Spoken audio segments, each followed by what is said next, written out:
ईद से कुछ दिन पहले मेरे घर के ड्राइवर ने मुझसे छुट्टी मांगी और कहा कि मुझे मेरी तनख्वाह के साथ ईदी भी दे। मैंने घर जाना है, मुझे ऑफिस से देर हो रही थी। सोचा दोपहर में आकर ड्राइवर को तनख्वाह और ईदी दोनों दे दूंगा। मैं आज शाम की बजाय दोपहर में ही आ गया। मेरी बीवी उस वक्त अपने कमरे में नहीं थी। मुलाजमा से पूछा तो उसने बताया बेगम साहिबा रोजाना इस वक्त ड्राइवर के कमरे में होती हैं। मेरी बीवी रोजे के साथ उस ड्राइवर के कमरे में क्या करने जाती थी। मैं जैसे ही ड्राइवर के कमरे के पास पहुंचा और फिर जो मंजर मैंने देखा, मेरे जिस्म से जान निकल गई। मैं सोच भी नहीं सकता था मेरी इतनी नेक और रोजेदार बीवी मुझे इतना बड़ा धोखा भी दे सकती है। दिल किया जमीन फटे और मैं इसमें धंस जाऊं। और फिर दरवाजा खुलते ही सर पर आसमान टूट पड़ा, क्योंकि बीवी तो रोज माह रमजान का मुबारक महीना और मेरी बीवी इस महीने में इस कदर घटिया काम कर सकती थी, ये मैं सोच भी नहीं सकता था। मेरी नेकोकार बीवी जिसने कभी कोई रोजा नहीं छोड़ा था, वो मुझे इतना बड़ा धोखा दे रही थी और मैं इस बात से पूरी तरह अनजान था। बहुत दिनों से जो कुछ मैं महसूस कर रहा था, आज उसी एहसास ने मुझे इस बात पर मजबूर कर दिया था कि मैं खामोशी से सच का पता लगाऊं।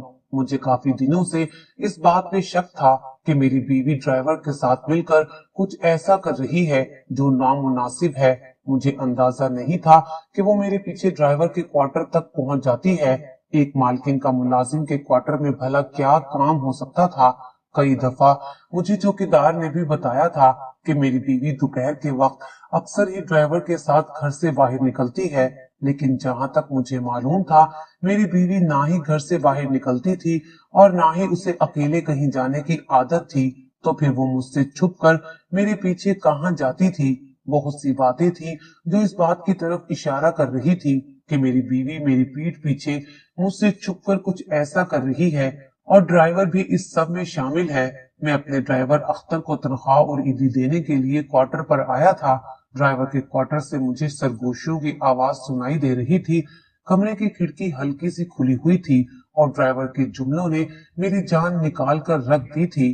वो बहुत आराम से मेरी बीवी आसमा से कह रहा था कि आप मेरे लिए बहुत खास हैं और अगर आप चाहें तो मेरे मन की मुराद पूरी कर सकती हैं। आप मुझे खाली हाथ ना लौटाएं, वरना मैं मर जाऊंगा। मेरी बीवी उसकी बात सुनकर फौरन तड़प गई और कहने लगी, हाँ अख्तर, ऐसी बातें क्यों करते हो? तुम्हें खाली हाथ लौटाने वाली मैं कौन होती हूँ? तुम्हारी मन की हर मुराद पूरी होगी। मैं तुम्हारे साथ हूँ। मैं सांस रोके कमरे की खिड़की से झांकने लगा और अंदर का मंजर मेरे होश उड़ा देने के लिए काफी था, क्योंकि मेरी बीवी मेरे ही ड्राइवर के साथ जिस हाल में बैठी थी, उसे देखकर मेरे तन बदन में आग लग गई थी और मुझे ड्राइवर की बातों का मफहूम पूरी तरह समझ आ गया था। इससे आगे कुछ भी देखने की हिम्मत मुझ में नहीं थी। मेरे जिस्म से पसीना पानी की तरह फूट रहा था और सांस लेने में भी बहुत मुश्किल हो रही थी। जो कुछ मैंने देखा था उसे बर्दाश्त करना मेरे लिए मुमकिन नहीं था। आसमा के साथ गुजरा एक एक पल मेरी आंखों के सामने घूम रहा था। पता नहीं वो कब से इस तरह मुझे धोखा दे रही थी और मैं उसकी वफादारी और दीनदारी के गुण गाता रहा था। शायद मोहब्बत के अंधेपन ने आज मुझे इस मोड़ पर लाकर खड़ा कर दिया था कि मेरी आंखें सच देखकर धुंधला सी गई थी। मैं जिस तरह वहां तक पहुंचा था उसी तरह वापस पलट आया था और अपनी गाड़ी में बैठकर अपने 1000 गज के शानदार बंगले से बाहर निकल आया। आज ये बड़ी गाड़ी और बंगला मेरे लिए बेमायनी हो गया था। मेरी इज्जत पर ऐसा दाग लगा था कि ये दौलत इस दाग को नहीं मिटा सकती थी। मेरा भरोसा चकनाचूर हो गया था। मैंने सोच लिया था कि मैं इस बेवफाई पर अपनी बीवी को एक ऐसा तोहफा दूंगा जो मेरी बीवी कभी भूल नहीं पाएगी। मैं अफ्तार के वक्त घर लौटा तो मैंने अफ्तारी की टेबल पर वो तोहफा अपनी बीवी को पेश कर दिया। मेरी बीवी सर पर दुपट्टा सजाए हाथ फैलाए इस तरह दुआ मांग रही थी जैसे वो कोई बहुत नेकोकार औरत हो। और जैसे ही मेरी बीवी की नजर मेरे दिए तोहफे पर पड़ी तो उसे देखकर मेरी बीवी के कदमों तले से जमीन निकल गई। मैंने उसे ऐसा तोहफा दिया था जिसका वो तसव्वुर भी नहीं कर सकती थी, लेकिन मेरी नजर में वो इसी तोहफे की मुस्तहिक थी। मैंने मुस्कुराकर उसे कहा था कि ईद की पेशगी मुबारकबाद कबूल हो اور وہ پھٹی پھٹی نگاہوں سے مجھے دیکھ رہی تھی۔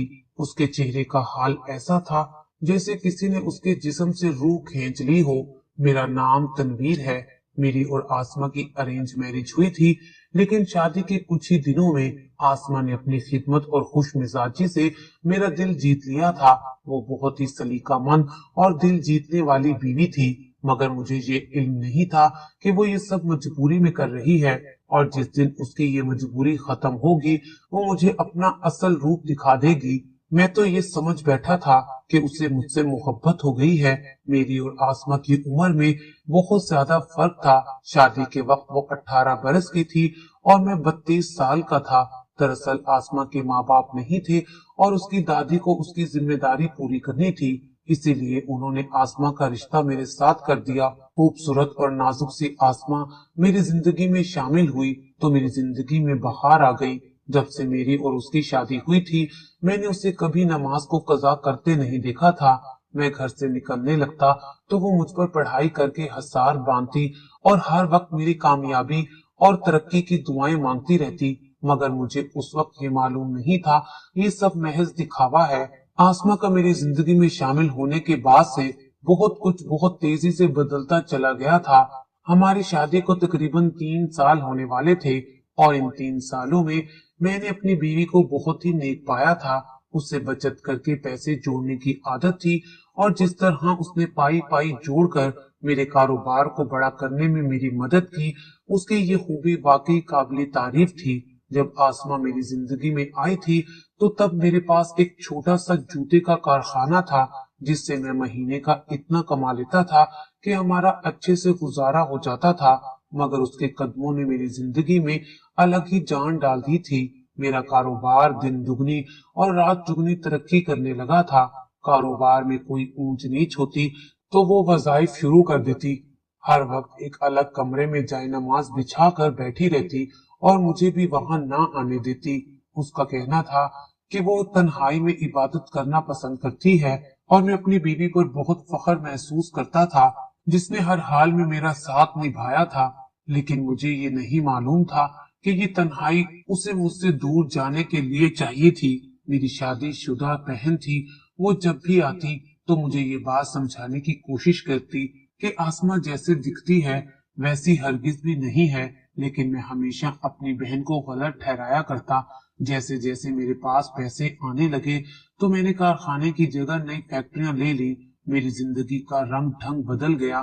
دوست بھی ان کے ہوتے ہیں جن کے پاس پیسہ ہوتا ہے، کیونکہ جیسے ہی میرے دن بدلے تھے میرے ارد گرد دوستوں کا چمگٹا لگ گیا تھا۔ آئے دن ہی گھر پر کوئی نہ کوئی دوست چلا آتا اور ایک دعوت کا سما ہوتا، لیکن میری بیوی کو یہ پسند نہیں تھا۔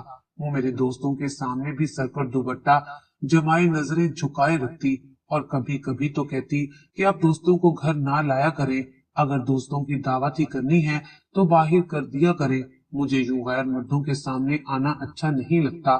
آسما کی بات سن کر مجھے مزید خوشی ہوتی کہ میری بیوی بہت ہی زیادہ نیک اور وفادار ہے، اسی لیے میں نے اپنے دوستوں کو گھر بلانے کی بجائے باہر ہی ان کی دعوتوں کا اہتمام شروع کر دیا۔ کاروبار تیزی سے پھیلتا جا رہا تھا اور میں بہت زیادہ مصروف ہوتا جا رہا تھا۔ رات گئے تک میں کاروباری جھمیلوں سے فارغ ہوتا اور پھر دوستوں کے ساتھ ڈنر کے لیے نکل پڑتا۔ گھر پہنچنے تک 1-2 بج چکے ہوتے اور میری بیوی گہری نیند سو رہی ہوتی۔ خدا نے ان 3 سالوں میں ہمیں اولاد بھی نہیں دی تھی۔ ابھی میرے کچھ ایسے دوست بن گئے تھے جن کی بیویاں ان کے ساتھ ہر ڈنر پر موجود ہوتی تھی۔ میں ان کو دیکھتا تو مجھے اپنا پن بہت اکیلا محسوس ہوتا، اس لیے میں نے آسما سے کہا کہ وہ بھی میرے ساتھ پارٹی میں چلا کرے۔ ہر کوئی مجھ سے میری بیوی کا پوچھتا ہے، لیکن اس نے صاف انکار کر دیا۔ میری ساری دوستوں کی بیویاں بہت زیادہ سوشل تھیں، لیکن ان کے مقابلے میں آسما بہت خوبصورت اور کم عمر تھی۔ میرے دل میں بھی یہ خواہش پروان چڑھنے لگی کہ میں آسما کو سب کے سامنے لے کر آؤں اور سب کو پتہ چلے کہ میری بیوی کتنی حسین ہے، لیکن آسما میرے ساتھ کہیں آنا جانا پسند ہی نہیں کرتی تھی۔ میری ہر دعوت میں میری سیکرٹری میرے ساتھ ساتھ ہوتی اور وہ انتہائی خوبصورت اور فیشنیبل تھی اور زیادہ تر لوگ اسے میری بیوی سمجھنے لگے تھے، لیکن کچھ ہی وقت میں مجھے اندازہ ہو گیا कि आसमा के घर पर रहने की वजह कुछ और है। जब से हमने अख्तर को ड्राइवर रखा था, आसमा में बहुत ज्यादा तब्दीली आ गई थी। अख्तर एक खूबसूरत और जवान लड़का था जिसे मैंने हमारे ही बंगले में रहने के लिए एक क्वार्टर दे दिया था और उसका काम मुस्तकिल घर वाली गाड़ी पर ड्राइविंग करना था। लेकिन जब से मैंने उसे रखा था, तब से रोजाना ही मेरी बीवी उसके साथ बाहर जाने लगी थी और ये बात मुझे मेरी बीवी से नहीं बल्कि चौकीदार से पता चली थी। एक दिन मैं काम से घर लौटा तो मेरी बीवी लॉन में खड़े होकर अख्तर से कुछ बात कर रही थी। मुझे देखते ही खामोश हो गई। मुझे समझ नहीं आया कि वो ड्राइवर से ऐसी कौन सी बात कर रही थी जो मेरे सामने नहीं हो सकती थी। मुझे देखते ही अख्तर भी वहां से चला गया और इस बात ने मेरे दिल में एक शक पैदा कर दिया। उन दोनों के दरमियान क्या चल रहा था, मैं ये जानना चाहता था और उसके लिए मैंने चौकीदार से कहा कि वो ड्राइवर पर नजर रखे। एक रोज मेरी गाड़ी रास्ते में खराब हो गई। तब मैंने अख्तर को फोन किया तो पता चला कि वो तो घर से बाहर है और आसमा के साथ है। ये सुनकर मुझे हैरानी हुई और फिर जब मैं घर पहुंचा तो चौकीदार से पूछने पर उसने बताया कि आसमा तो अक्सर ही ड्राइवर के साथ बाहर जाती है। हैरत मुझे इस बात पर थी कि मेरी बीवी ने कभी इस बात का मुझसे जिक्र तक नहीं किया था। मुझे तो लगता था कि मेरी बीवी हर छोटी से छोटी बात भी मुझे बताती है, तो फिर रोजाना वो कहाँ जाती थी, ये बात मुझे उसने क्यों नहीं बताई थी। जब मैंने घर की पुरानी मुलाजमत से सवाल जवाब शुरू किए तो मुझे पता चला कि मेरे घर में तरह तरह के लड़के आने लगे थे और वो लड़के कौन थे, क्यों आते थे। मुलाजमों को इस बारे में कुछ खबर नहीं थी और ये सुनकर मैं बहुत परेशान हो गया। मेरी गैर मौजूदगी में मेरी बीवी किन लड़कों को बुलाती है। कई दफा मैंने आसमा से पूछा कि कौन लोग मेरी गैर मौजूदगी में यहाँ आते हैं, लेकिन वो कहने लगी कि कुछ खास नहीं, बस कभी कभार वो कुछ ऑर्डर कर देती है तो डिलीवरी वाले ही आते हैं। जिस तरह की मेरी बीवी की आदत और मिजाज थी, मुझे लगा कि वो ठीक कह रही होगी। लेकिन फिर एक दिन मैं किसी काम से दोपहर के वक्त घर लौटा। मुझे पता चला कि मेरी बीवी ड्राइवर के साथ कहीं गई हुई है और उससे मैं पूरी तरह चूक गया। इससे पहले भी मुझे चौकीदार ने ये बात बताई थी, लेकिन मैं अपने कारोबारी मामलात में उलझकर ये बात भूल गया था। आसमा के माँ बाप नहीं थे, वो अपनी दादी के साथ रहती थी और उसकी दादी के इंतकाल को भी ये दूसरा साल था, तो फिर ड्राइवर के साथ कहाँ जाती होगी। आसमा बिला जरूरत मेरे साथ भी बाहर जाना पसंद नहीं करती थी। कुछ देर में यहाँ वहाँ टहलता रहा और जब मैंने ड्राइवर को फोन लगाया तो ड्राइवर का फोन बंद जा रहा था और आसमा का फोन घर पर ही पड़ा हुआ था। मैंने जैसे ही गाड़ी की लोकेशन चेक की तो पता चला कि मेरी बीवी तो ड्राइवर के साथ शहर से बाहर एक सुनसान जगह पर मौजूद है। मेरी बीवी का ड्राइवर के साथ ऐसी जगह पर क्या काम था, मुझे कुछ समझ नहीं आ रहा था। मुझे मीटिंग से देर हो रही थी, इसलिए मैं वापसी दफ्तर के लिए चला गया। शाम को जब मैं लौटा तो आसमा घर पर ही मौजूद थी। मैंने उसे एहसास न होने दिया कि मैं दोपहर को घर आया था। मैंने मुलाजमों को भी मना कर दिया था कि वो आसमा को मेरे आने के बारे में कुछ ना बताए। अफ्तारी के बाद आसमा ने मेरे सामने चाय रखी तो मैंने उसे अपने पास बिठा लिया और पूछा कि वो दिन भर क्या करती है। मैं उससे सवाल पूछकर उसे ये नहीं बताना चाहता था कि मैं उस पर शक कर रहा हूँ, इसलिए मैंने बात को घुमा दिया। मेरी बात पर आसमा मुस्कुराई और कहने लगी कि वो कहाँ जा सकती है, उसका मेरे सिवा इस दुनिया में है ही कौन। वो सारा दिन घर में रहती है और नमाज और इबादतों में मशगूल रहती है। आसमा के जवाब ने मुझे गुस्सा दिला दिया था। वो मेरे मुंह पर मुझसे झूठ कह रही थी। मेरा दिल चाहा कि मैं इसी वक्त इसके मुंह पर एक जोरदार थप्पड़ लगाऊं और उसे सच पूछूं, लेकिन अगर वो साफ मुकर जाती तो मैं ही झूठा पड़ जाता और ये सोचकर मैंने खुद से सच्चाई का पता लगाने की कोशिश की। अगले दिन मेरी बहन मिलने के लिए घर आई तो वो कहने लगी कि आप आसमा पर नजर रखें, आपने उसके हाथ में गाड़ी ड्राइवर और खुला पैसा देकर अच्छा नहीं किया। ऐसा ना हो कि वो आपको ही छोड़ जाए। अपनी बहन की बातें सुनकर मैं परेशान हो गया। वाकई वो ठीक कह रही थी। आसमा जवान थी, उसे तो कोई भी मिल सकता था और फिर अख्तर उसके इर्द गिर्द ही रहता था। कहीं वो अख्तर के साथ तो। मेरा दिल धक से रह गया था। 2 दिन बाद मुझे दोपहर के वक्त दफ्तर के काम से कुछ फुर्सत मिली तो मैं खामोशी से घर लौट आया। मैं अपने शक को मिटाना चाहता था कि कहीं न कहीं मुझे उम्मीद थी कि मेरी बीवी मुझे धोखा नहीं दे सकती, लेकिन घर आने पर पता चला कि मेरी बीवी तो ड्राइवर के क्वार्टर में मौजूद है। ड्राइवर ने आज सुबह मुझसे छुट्टी और तनख्वाह के साथ ईदी भी मांगी थी। मैं जैसे ही क्वार्टर के पास पहुंचा तो मैंने अपनी बीवी को ड्राइवर के साथ देख लिया। मैं एक गैरतमंद मर्द था और ये बात मेरी बर्दाश्त से बाहर थी। इसलिए मैंने अपनी बीवी को एक तोहफा देने के बारे में सोचा और घर से निकल पड़ा। अफ्तारी के टाइम पर जब मैंने अपनी बीवी के आगे वो तोहफा रखा तो उसके होश उड़ गए। वो हैरान होकर मुझसे पूछने लगी कि ये सब क्या है। मैंने मुस्कुराकर उसे बताया कि जो तुम चाहती थी मैंने वो कर दिया है। मैं नहीं चाहता था कि तुम अपने मुंह से ये बात कहो, इसलिए मैंने खुद तुम्हारी मनपसंद चीज तुम्हें तोहफे में दे दी है। आसमा रोते हुए कहने लगी कि आपको किसने कहा कि मुझे आपसे ऐसा तोहफा चाहिए था। मैंने आसमा से कहा कि फिर जो कुछ तुम कर रही थी इसका क्या मतलब था। आसमा बरसती आंखों से मेरी तरफ देखते हुए पूछने लगी कि मैं ऐसा क्या कर रही थी। मैं मुस्कुराया और कहा, तुम्हारे चेहरे से नेकी और इबादत गुजारी का पर्दा उठ चुका है और मैंने तुम्हारा असल चेहरा देख लिया है। ड्राइवर के क्वार्टर में जाकर जिस तरह तुम उसके मन की मुराद पूरी कर रही थी, उसके बाद मेरी जिंदगी में तुम्हारी कोई जगह नहीं है। मेरे अल्फाज सुनकर वो हक्का बक्का रह गई और कहने लगी, आपने क्या देखा है और क्या सुना है मैं ये नहीं जानती, लेकिन हमेशा आंखों से देखा और कानों से सुना सच नहीं होता। मेरा ना ही ड्राइवर के साथ कोई ताल्लुक है और ना ही मैंने कोई ऐसा काम किया है कि जिसकी वजह से आपको मुझे ये तोहफा देना पड़े। मैंने गुस्से में कहा, तो फिर तुम ये बताओ कि ड्राइवर के साथ रोजाना दोपहर को कहाँ जाती हो? इतनी सुनसान जगह पर तुम्हारा ड्राइवर के साथ क्या काम है और तुमने ये बात मुझसे क्यों छुपाई है? दोपहर को तुम ड्राइवर के क्वार्टर में क्या करने गई थी? मेरी बात सुनकर आसमा ज़ारों कतार रोने लगी। अब उसने एक ऐसा सच बताया जिसे सुनकर मेरी जान निकल गई। उसने बताया कि वो ड्राइवर के साथ जिस सुनसान जगह जाती है वहाँ एक छोटा सा यतीम बच्चों का आशियाना बना हुआ है।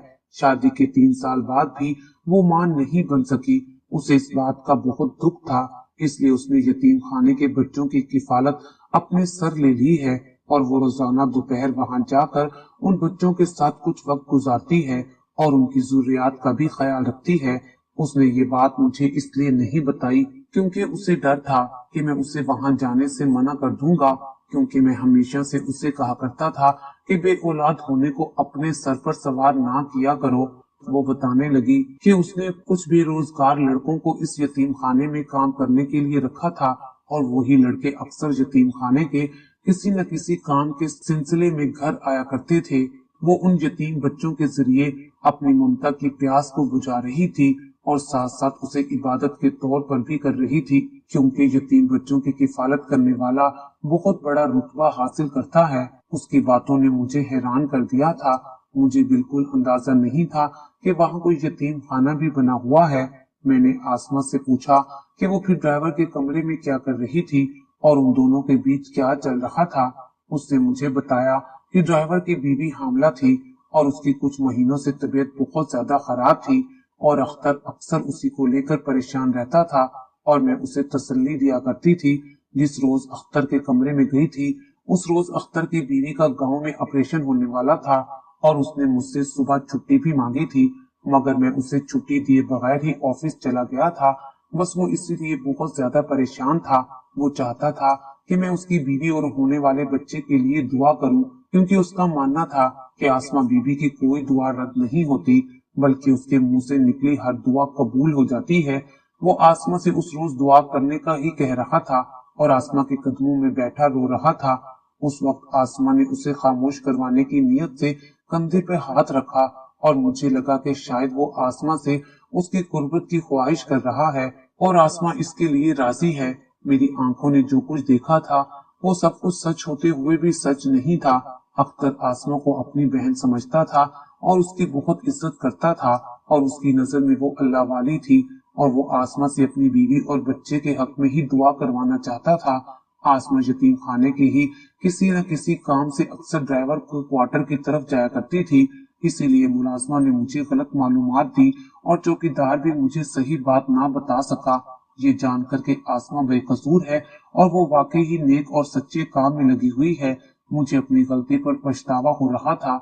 मैं अपनी शादीशुदा बहन की बातों में आ गया था। वो जानबूझकर मुझे आसमा के खिलाफ कर रही थी ताकि मैं उसे घर से निकाल दूं और मेरी जायदाद भी मेरी बहन के बच्चों को मिल जाए। आसमा के सामने तलाक की दस्तावेज पड़े थे और वो रोते हुए उन्हें देख रही थी।